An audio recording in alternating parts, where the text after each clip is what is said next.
Oh, kaya mo yan? Ay! Ay! Bango! Diba?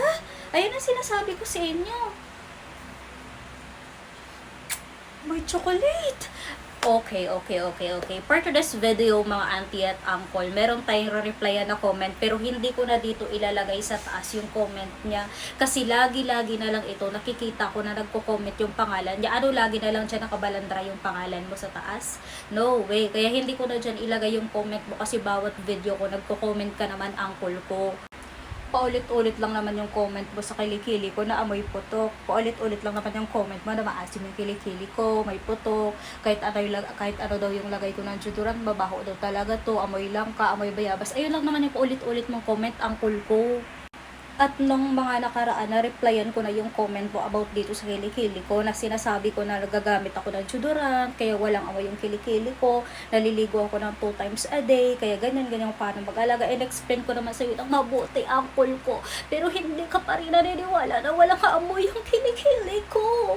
Hindi ka pa rin naniniwala na amoy chocolate talaga yung kilikili mo. Pinapanindigan mo na talaga kung anong nasa isip mo na may putok ako, kahit wala naman talaga akong putok. Pero pilit mong pinipilit na magko-comment ka na amoy putok at hindi ka naniniwala na walang putok yung kilikili ko, uncle ko. Anong gagawin ko sa'yo?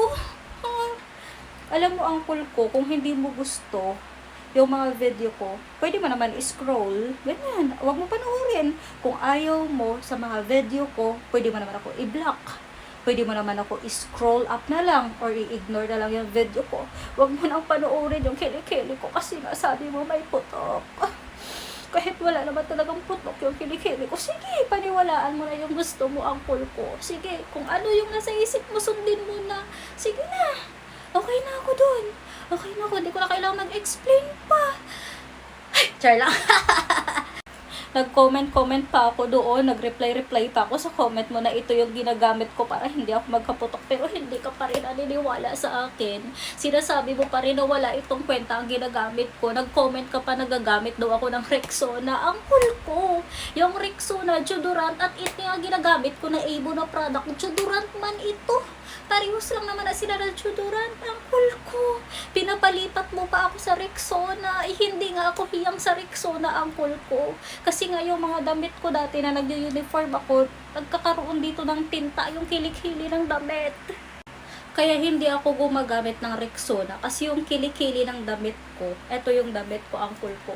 Yung kilikili ng damit na ito, nagkakaroon siya ng parang dilaw-dilaw. Alam mo yun, tapos matigas, ang hirap niya kudkurin, ang hirap niyang kuskusin talaga at laban. Kahit ilagay mo pa yan sa washing machine ng 10 oras, hindi ito natatanggal dito. Kaya hindi ako gumagamit ng deodorant, uncle ko. At ito yung ginagamit ko.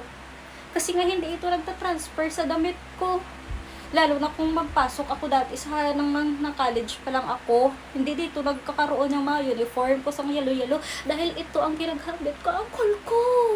Ito na nga, deodorant ko. Anong problema mo ba dito? Ay,